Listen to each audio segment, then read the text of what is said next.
Join us this week on the Canadian Adventure Seekers as we continue to finish all the small tasks that we have to do in order to prepare for our solar panel installation. We get lots of work done, but we also have time for fishing, friends, family, and a little hike along the way.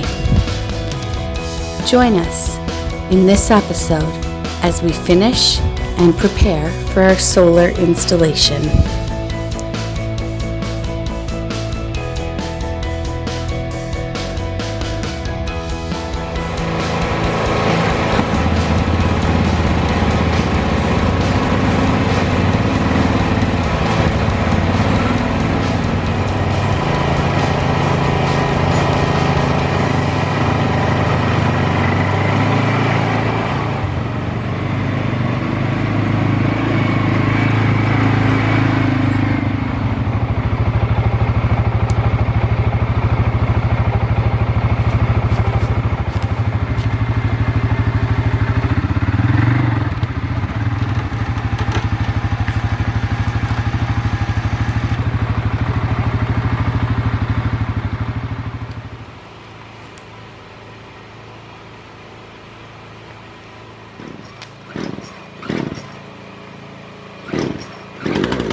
So we are getting there, slowly but surely.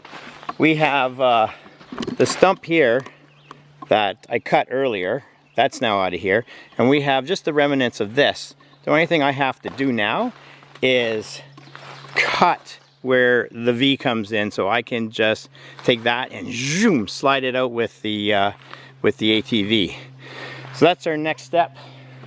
So she's coming along.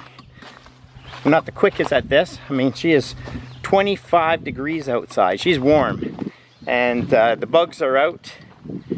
Both black flies, mosquitoes, and deer flies, and thank God the dragonflies are out. They're eating everything up. So, anyways, stick with us, and we'll see if we can get this baby out of here.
Okay, we just gotta see what we're stuck on because she ain't moving here.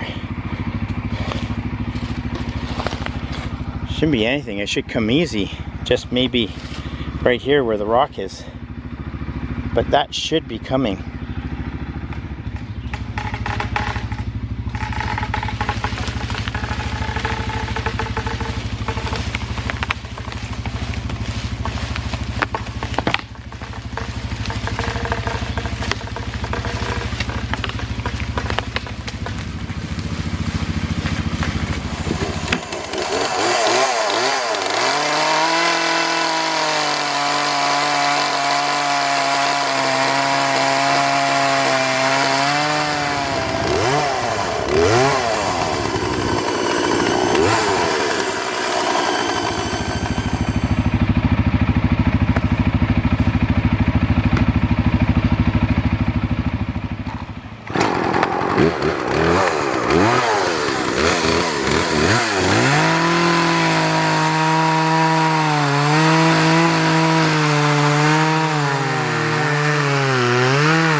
Perfect. That'll allow me to watch this. Butter. My poolin'. Butter, butter.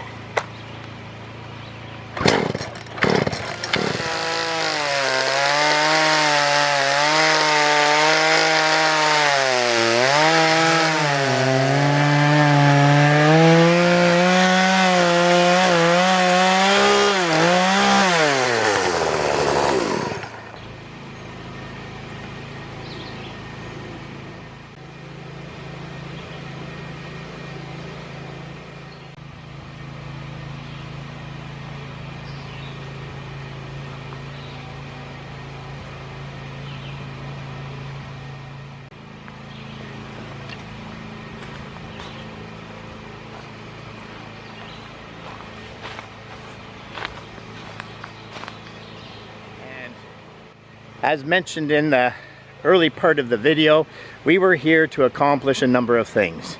Number one, knock down these trees here for solar. Number two, clean up the remnants of that job.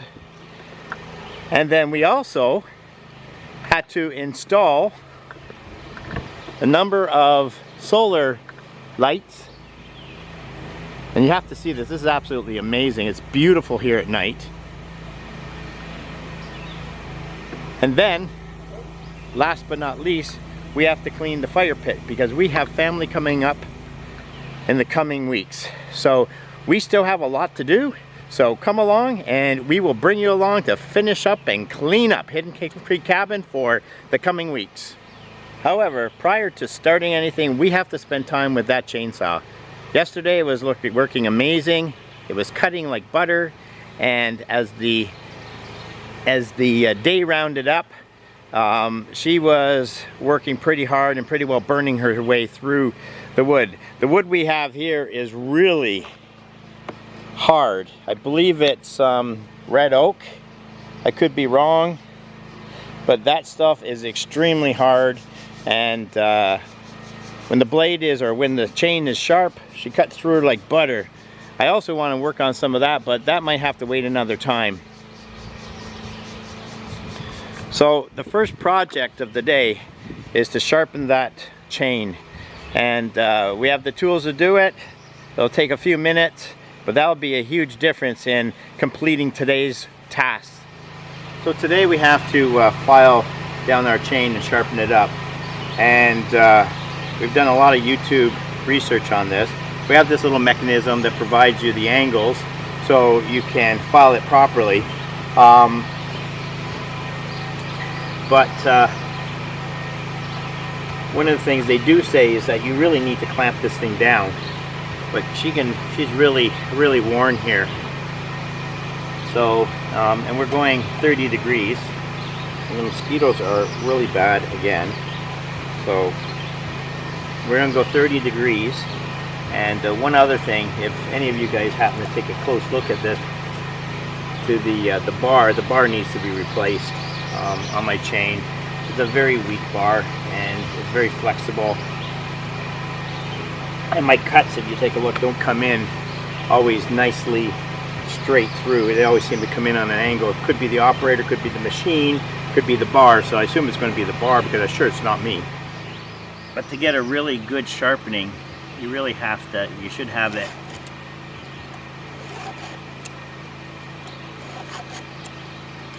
clamped in.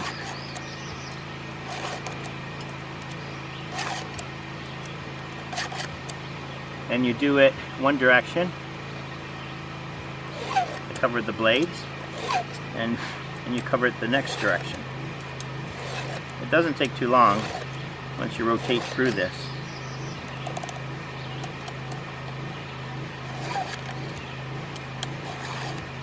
But they always say the maintenance of the equipment will make the job easier and make the equipment last longer.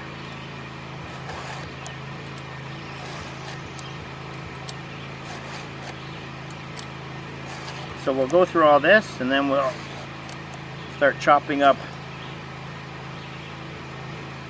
the wood that we already pulled out, and then we have to pull out that other one back there. So as we further go through into the bush, it becomes easier because the wood becomes a lot, the trunk becomes a lot thinner.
this job has just come to a conclusion. We just had an accident happen. Ontario Lynn's bike here, her winch line just snapped. And there's the other end. It's all bounded up in the winch, so she snapped. It didn't fly back or anything, it just dropped. So anyways, that's a little bit of a setback, but that's no problem because we actually wanted to change the winch lines into the synthetic lines. These things are well over 3 years old, so they were starting to get, you know, some little fragments sticking out. That's why I wear gloves with them all the time. And they were starting to rust, and they really weren't winding back in very good, and the free pull wasn't working always great. So we're going to put a synthetic in there. Really easy, probably take about 10 minutes to put in, and they're about 7,700 pounds versus 3,500 pounds in that thing. So it'll be a huge benefit when we're stuck out there in the bush and in the swamp, and having to depend on a strong line to get ourselves out. So I may end up changing one on my bike too. Anyways, we're gonna have to clean this up. It's no major setback. It'll just mean that I'll have to do some work when we get back up here at the Hidden Cabin and Hidden Creek Cabin. And but before it rains, because you can see the weather is starting to change, we're gonna clean out that fire pit and get it ready for the folks coming up here in the coming weeks. So come along.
Well, that has been a pretty productive day, if I say so myself.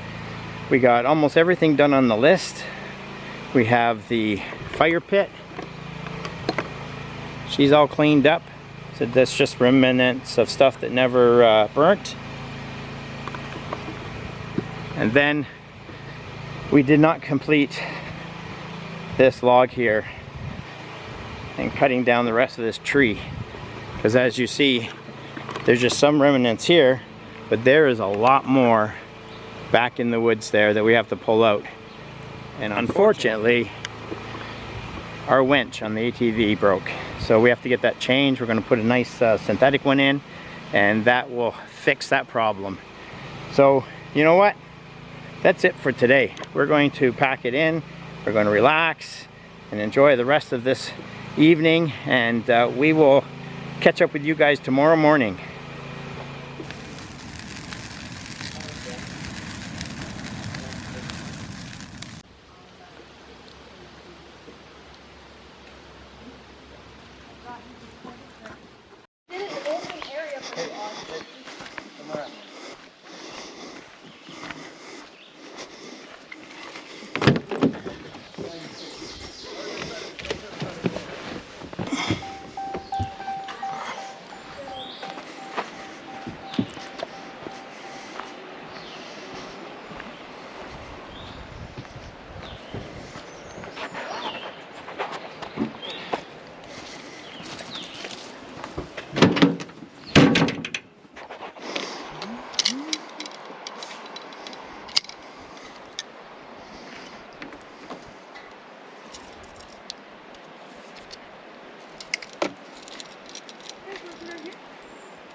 So we are going to put on it's called the Hidden Tiny Torpedo, and it's got a little propeller at the end. So we're going to put that on, and it floats because we're in shallow water. So we'll see how this goes.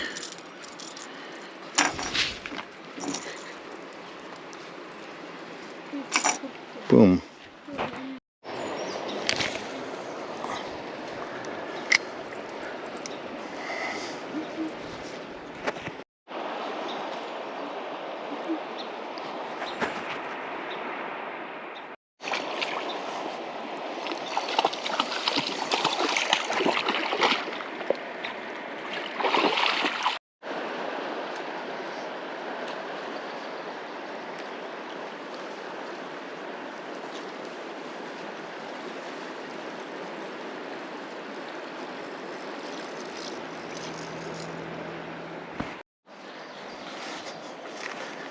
That is a big tree.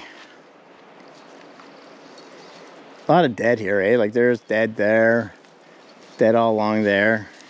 I mean, if you were camping here and there wasn't the fallen wood, there's a lot of trees you can cut down just to burn.